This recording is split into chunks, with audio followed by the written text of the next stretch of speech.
அதாவது முடிச்சுட்டு வெளியே வர்றாங்கல்ல, அவங்கள்ட்ட கேட்டாங்களாம். அவங்கெல்லாம் நான் வந்து திமுகவுக்கு தான் போட்டேன், அதிமுகவுக்கு போட்டேன்னு பயந்துக்கிட்டு சொன்னாங்களாம். விஜய்க்கு போடவே இல்லையே அப்படின்னு சொல்லிட்டாங்களாம்.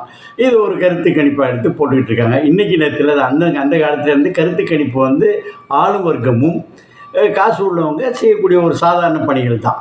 அதே சமயத்தில் இன்னொரு கடைசியாக சொல்கிறேன், 3 பேர் வந்து பெரிய நிறுவனங்கள், 3 பேரில் 5 பேரில் 3 பேர் டிஎம்கேக்கு. அதுதான் உலகத்தில் இரவா வரம் பெற்றவர்கள்னு அவங்க சொல்கிறாங்களாம். அடுத்து வந்து அதிமுகவாம். போனால் போகுதுன்னு இன்னொரு நாள் போட்டதையும் போட்டு விட்றாங்க. ஓகே, விடுங்க, அது அப்படி இருந்துட்டு போட்டோம். இது கருத்து கணிப்பு என்பது இன்றைக்கி நேரத்தில் புதிய கட்சி ஆரம்பிக்கிறது இன்றைக்கி நேரத்தில்.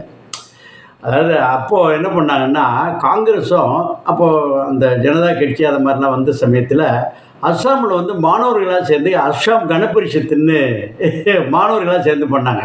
பிரபலகுமார்